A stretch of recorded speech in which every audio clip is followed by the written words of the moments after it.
Idol, kamusta? Gaano ka ka-addict sa basketball?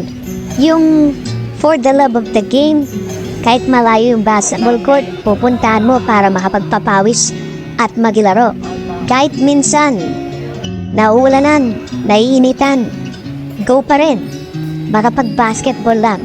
For the love of the game, kahit masakit na yung tuhod, masakit na yung katawan, maglalaro pa rin. Kahit minsan titilay-tilay na, maglalaro pa rin. Kahit minsan alam natin na hindi na tayo makasabay sa mga kabataan ngayon, sa bagong henerasyon, maglalaro pa rin.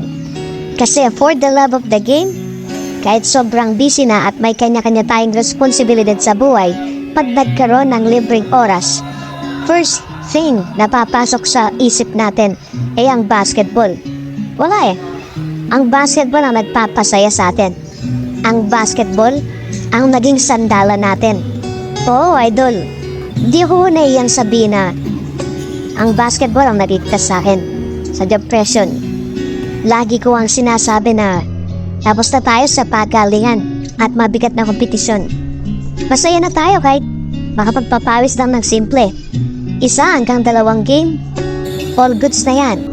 Dati nagagawa pa natin na hanggang 4 o 5 game nung kabataan natin.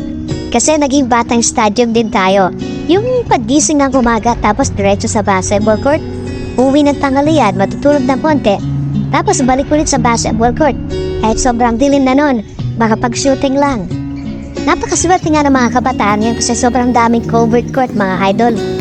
Doon kasi, at sobrang init ng araw, tatawagin pa tayong solar boys. Kasi nga naglalaro tayo sa initan. Direct na direct ang araw pero nagpapawis tayo. Wala eh. For the love of the game. Ngayon kahit magbayad ka ng ganito, magbayad ka ng ganyan, makasali lang sa liga at makasali lang sa team. Sobrang sarap na sa pakiramdam. Matanong lang kita, idol. Ikaw, ilang taon ka na ngayon? Nagbabasketball ka pa rin ba? O tinigilan mo na? At taga saan ka, idol? For the love of the game. Naglalaro ka pa rin ba kahit hindi na tayo minsan? Random kita, idol. Ako, random mo ba ako, idolo? Ang sarap talaga mag-basketball, di ba? Iba yung saya na dulot ng basketball talaga sa atin. Yung nalilimutan talaga natin yung mga problema. At kahit sobrang busy na, at marami nang ginagawa sa buhay, go pa rin. Hindi man natupad yung pangarap natin na maging sikat na basketball player.